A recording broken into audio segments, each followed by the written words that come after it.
Hello everyone, welcome to text book super coaching banking channel. Guys, आप सभी को पता है रिसेंटली LIC AAO की मेंस एग्जामिनेशन पूरी हुई और उस मेंस एग्ज़ाम में हमने एनालिसिस भी किया डिटेल में। अगर आपने एनालिसिस का सेशन नहीं देखा है, जाके एक बार देख लीजिए, चैनल पर अवेलेबल है। तो पूरा का पूरा मेंस का एनालिसिस हमने कर दिया और बहुत सारे क्वेश्चंस भी हमने डिस्कस किए, किस टाइप के क्वेश्चंस आए थे, हर एक सब्जेक्ट के ऊपर क्या क्या सवाल देखने को मिले, डिस्क्रिप्टिव का पैटर्न कैसा था, कौन से लेटर राइटिंग और ऐसे राइटिंग के टॉपिक्स देखने को मिले। ये सारी चीज़ें डिटेल में हमने एग्जाम एनालिसिस वाले सेशन में किए हैं। और एक चीज़ तो बहुत साफ साफ पता चल रही है, एग्जाम का लेवल बहुत ईजी है। बहुत सारे अटेम्प्ट करके आए बच्चे, मैथ्स और रीजनिंग में आउट ऑफ आउट अटेम्प्ट हुए हैं, 30 में से 30 अटेम्प्ट हुए हैं। GA में और इंश्योरेंस में भी अराउंड 25-26 क्वेश्चन अटेम्प्ट हुए हैं आउट ऑफ 30। इसके बारे में बाकी सारी चीज़ें डिटेल में हम बात करेंगे ही। मेरे साथ यहाँ पर अमित सर और पुष्पक सर जुड़े हैं, वो लोग भी आपके साथ कुछ शेयर करेंगे इस पर्टिकुलर एग्ज़ाम को लेके, और कट ऑफ कितना जा सकता है, एक्सपेक्टेड कट ऑफ क्या है, उसके बारे में भी हम यहाँ पर डिस्कस करेंगे। यस जी हाँ, when it comes to general awareness paper काफ़ी इजी था। Last 6 months current affairs almost उन लोगों ने कवर किया हुआ है LIC के एग्जाम में, और वन लाइनर क्वेश्चन पूछे गए थे। लास्ट टाइम जिस तरीके से LIC का पेपर आया था वो पेपर नहीं था, थोड़ा सा इजी पेपर लास्ट ईयर से था। कुछ क्वेश्चन स्टैटिक से पूछे गए थे which is kind of a little bit surprising, क्योंकि स्टैटिक का पैटर्न थोड़ा पिछले कुछ एग्जाम से कम देखने को मिला, पर यहाँ पे कुछ क्वेश्चंस थे और क्वेश्चन वन लाइनर थे, काफ़ी इजी। बीटिंग रिट्रीट जैसे क्वेश्चंस पूछे गए, खेलो इंडिया गेम का जैसे SBI is sponsor bank for that. So इस तरीके से बड़े सिंपल सिंपल क्वेश्चन है जो यहाँ पे एग्जाम में पूछे गए थे। When it comes to insurance and financial, इसके बारे में स्टूडेंट्स काफ़ी डरते हैं, काफ़ी एक हैवॉक सा बन जाता है कि कैसे होगा क्या होगा। पर एज यूजुअल जैसे हम लोग हमेशा बताते हैं कि पेपर बहुत ईजी आता है इंश्योरेंस और फाइनेंशियल अवेयरनेस का। बेसिक बैंकिंग ओरिएंटेड क्वेश्चन थोड़े ज़्यादा थे, वो भी करंट ओरिएंटेड ही थे कि क्या क्या चल रहा है क्या नहीं चल रहा है। इवन द फाइनेंस के जो क्वेश्चन पूछे गए, शेयर मार्केट ओरिएंटेड डिविडेंड जैसा क्वेश्चन देखने को मिला। इंश्योरेंस की बात की जाए तो वहाँ पे हिस्ट्री का क्वेश्चन था, कुछ कंसेप्चुअल क्वेश्चन थे जो बहुत स्टाइलिश तरीके से पूछा जाता है कि एक कंसेप्ट दिया जाएगा और which of the following is the proper definition for that concept. ये भी कुछ क्वेश्चंस देखने को मिले और अच्छे क्वेश्चन थे, इजी भी क्वेश्चन थे, और अटेम्प्ट काफ़ी लोगों का 25+ रहा है out of 30, which is a very very good attempt, no doubt about that. Now will talk about the Q and reasoning. एक बार मैं अमित सर की तरफ माइक देता हूँ। क्वांट का जो अगर पेपर आया है तो भाई देखते ही पता चला, उसके टॉपिक्स देखते ही पता चले कि पेपर आसान होगा। और तो और डीआई और कैशलेट तो जिस हिसाब से हम लोग एक्सपेक्ट करते थे ना, उससे थोड़ा सा लेवल कम ही रहा है, क्योंकि आराम से बन रही थी। अगर आप मेंस एग्ज़ाम को कंसीडर करके आपने बढ़िया प्रैक्टिस करी है तो पेपर आपका मैथ्स का तो डैम गुड होने वाला है। और डीआई में जो पाई चार्ट था उस पे वेरिएबल वाले सवाल थे, सिंगल पाई चार्ट था, मतलब जो भी घुमाया फिराया होगा वो क्वेश्चंस में होगा। और अगर बात करता हूँ लाइन ग्राफ और टेबल वाले की, उसमें भी सिंपल नंबर्स थे, लाइक कि हंड्रेड्स में नंबर थे, तो कैलकुलेशन वाला पार्ट कम हो गया। तो हमारा जब बेसिक फंडा क्लियर होगा ना अर्थमेटिक को लेकर, तो वही कॉन्सेप्ट हम डीआई में लगा देंगे और we definitely gonna do that same. अगर मैं बोलूँ तो एक दो सवाल सिंप्लीफिकेशन के भी थे, वो भी आराम से बने।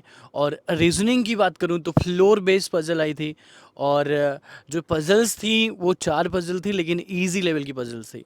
सिटिंग अरेंजमेंट था, सारे के सारे इनसाइड फेस कर रहे थे सर्कल में। तो इस टाइप के क्वेश्चंस थे कि जो आराम से बन रहे थे।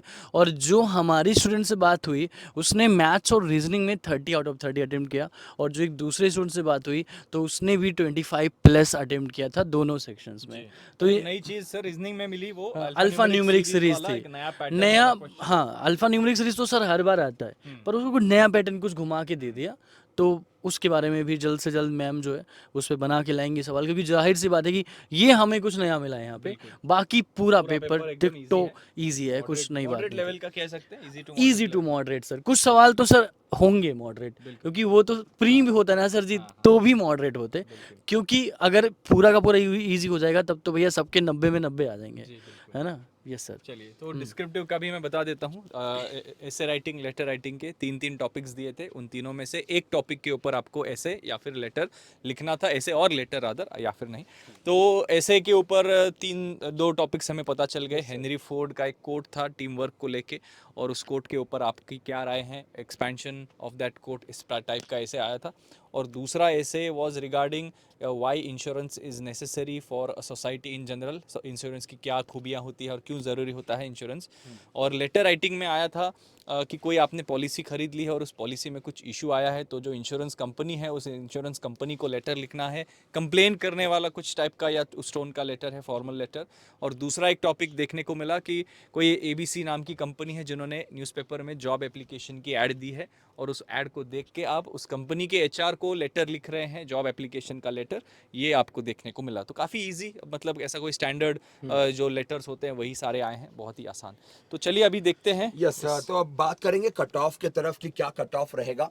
वैसे देखा जाए तो कुछ चीज़ें जो है वो ऑलरेडी क्लियर होती है कि मिनिमम क्वालिफाइंग मार्क्स क्या रहेंगे सेक्शन वाइज। जैसे यहाँ पे बात की जाए डीआई की तो यहाँ पे 40 है एससी एसटी के लिए, अदर्स के लिए 45 है। अगर जीए की बात करें तो 30, अगेन रीजनिंग की 45, इंश्योरेंस की 30 बात की जाएगी, एंड अगर हम डिस्क्रिप्टिव की बात करें तो 10 यहाँ पे आपका ओवरऑल सेक्शनल कट ऑफ का सिनारियो होता है। पर एक सबसे बड़ा पॉइंट यहाँ पे कि ओवरऑल कट ऑफ क्या जाएगा, ओवरऑल कट ऑफ क्या रहेगा, बिकॉज भले आपने सेक्शनल कट ऑफ क्लियर भी कर लिए कि स्टिल आपका जो ओवरऑल कट ऑफ है वो थोड़ा सा अलग रहेगा। जैसे लास्ट टाइम 2019 में 203 यहाँ पे गया था जनरल कैटेगरी का, और बाद में फिर रिजर्वेशन कैटेगरीज के डिपेंडिंग ऑन द वैकेंसीज यहाँ पे अलग अलग वेरिएबल्स आपको देखने को मिलेंगे। तो अगर एक बार अमित सर भी हमारे साथ जुड़ जाएंगे इस मामले में।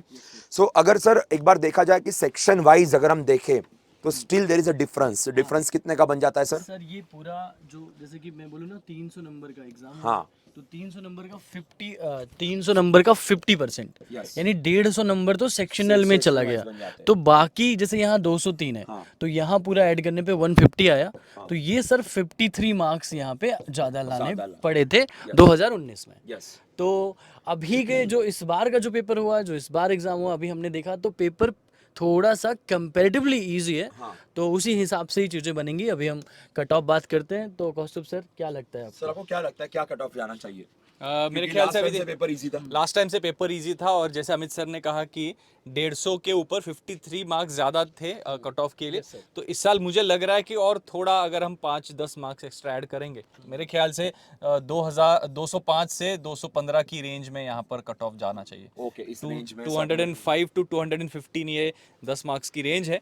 तो ये ओके कट सर, ऑफ ये जो रेंज है ये range this is for general category और this is for general category? General category की मैं बात कर रहा हूँ Okay, यहाँ आप पर दोनों। overall general category ओवरऑल की बात जनरल कर रहे हैं, कैटेगरी, चलो, ये क्योंकि चीज़ क्योंकि clear अगर करना आप बहुत जरूरी है। पिछले साल का देखें तो यहाँ पर देखिए एससी एसटी का काफी जा रहा कम है। यहाँ पर कट ऑफ है 156 150। तो यहाँ पर अगर जनरल को स्टैंडर्ड रख के हम यहाँ पर देख लेते हैं तो एक 205 से 215, तो उसी हिसाब से एससी एसटी और बाकी यस ये चीज मैंने इसलिए क्लियर की क्योंकि सर कभी कभी स्टूडेंट्स कंफ्यूज हो सकते हैं, शायद इसे जनरल कैटेगरी का कट ऑफ मान ले और इससे फिर नीचे आ जाए। तो दोस्तों ये जो है ये चीजें वेरिएबल है काफी अलग अलग चीजों पे, तो हम यहाँ पे बात नहीं करेंगे। ऑब्वियसली इससे कट ऑफ थोड़ा कम ही रहेगा।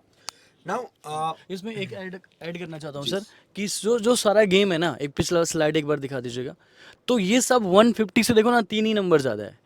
ये 150 से 6 नंबर ज़्यादा है। तो आप उसी हिसाब से अनुमान लगा सकते हो, आप सारी चीज़ें देख सकते हो। जैसे हमें जो लगता है, हमें ये लगता है कि भाई 205 से 15 के बीच का ही यहाँ पे गेम होना चाहिए। उसी हिसाब से आप यहाँ पर भी ऐड कर लीजिएगा।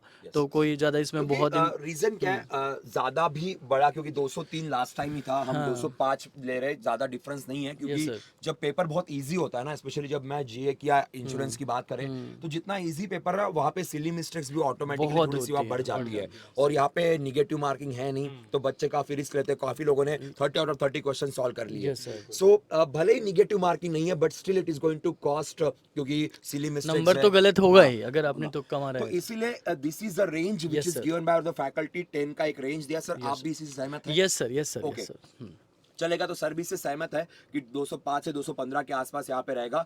अगर when it comes to SC ST and OBC, तो जो 150 है, 150 से मेरे ख्याल से यहाँ पे प्लस अगर ऐड कर देते हैं तो यहाँ पे भी एक 5 से 10 का रेंज हम यहाँ पे भी पकड़ लेते हैं। बिल्कुल कि इसी रेंज में ये रहेगा कि +5 to 10। यहाँ ज्यादा बड़ा रेंज नहीं रखते, बिकॉज ऑब्वियसली पिछले साल भी इतना नहीं था, तो उसी हिसाब रेंज से नहीं था। तो 155 टू 160 के रेंज में, 155 to 160 के रेंज में अगर एससी एसटी ओबीसी की अगर बात की जाए तो वही मिलेगा। ओबीसी में ऑब्वियसली अगेन ज्यादा रहेगा, क्योंकि लास्ट टाइम जस्ट यहाँ पर हम ऐड कर लेते हैं वो, हाँ यहाँ पर। सो यहाँ पर अगर आप ऐड कर ले, हाँ यहाँ पर हमने एक रेंज निकाली थी 205 से लेके 215 वाली। तो यहीं पर हम ये रेंज बना लेते हैं 150 से लेके 160। ये भी रेंज ऑलमोस्ट सेम ही रहेगी। वन सर 155 से लेके 160। हाँ सॉरी 155 से 160, ये भी 155 से 160। तो इसी हिसाब से आप बाकी के जो है ओबीसी और ईडब्ल्यूएस वाले सेक्शन भी सर यहाँ पे हम पर कर सकते 160 टू 165 जा सकते हैं, थोड़ा सा वो रेंज रहेगा, क्योंकि अगर हम इस लास्ट टाइम की बात की जाए हैं। एसटी कैटेगरी, ओके हाँ। या फिर सेम रेंज रखें, क्योंकि सेम ही रेंज रहेगी, एससी एसटी के आसपास लगभग सेम ही रेंज चली जाती है, तो अगर सेम रेंज रखते तो भी बेटर रहेगा 155 टू 160। यहाँ पर आपको ओबीसी थोड़ा ज्यादा रहेगा सर, यहाँ पे हम +5 से लेके या +10 तक जा सकते हैं, 174 सो 170 से लेके 175 के बीच में ये Yes. रेंज रखते हैं। सेम तरीके से हम ईडब्ल्यूएस भी कह सकते हैं, नियर अबाउट सेम तरीके से ही जाएगा, थोड़ा सा 2-3 मार्क ऊपर नीचे हो सकता है ओबीसी के कंपैरिजन में। तो ये एक रेंज हर एक कैटेगरी की हमने यहाँ पर बना ली है, तो आप इस हिसाब से जनरल, ये अभी कट ऑफ क्या है, पूरा एनालिसिस स्पेकुलेशन का ही खेल होता है पूरा। सो पिछले साल का कट ऑफ देख के और इस साल का एग्जाम एनालिसिस सुन के, पेपर का डिफ़िकल्टी लेवल देख के, ये एक जनरल टेंटेटिव यहाँ पर आपको नंबर्स यहाँ पर निकाल दिए हैं। जी सो दोस्तों, ये था cut off from our side. हमने रेंज जानबूझ के दिए, बिकॉज एक प्रॉपर नंबर देना ये बहुत गलत भी हो जाता है और थोड़ा डिफिकल्ट भी हो जाता है, तो यू कैन अंडरस्टैंड दैट। दोस्तों अगर आपको और भी बैंकिंग एग्जाम के लिए प्रिपेयर करना है, जैसे अभी आरबीआई असिस्टेंट का एग्जाम आने वाला है, साथ में एलआईसी असिस्टेंट के भी फॉर्म निकल सकते हैं, तो उस सिचुएशन में सुपर कोचिंग की हमारी बैचेस अवेलेबल है, जहाँ पे आप एनरोल कर सकते हो हमारे सुपर कोचिंग के अंदर। एक बार जाते हैं हमारे प्लेटफॉर्म पे और देख लेते हैं कि सुपर कोचिंग में आप किस तरीके से एनरोल कर सकते हो। तो आप हमारे किसी भी वीडियो लेक्चर के नीचे अगर आप जाते हो तो यहाँ पर हम देखते हैं बैंकिंग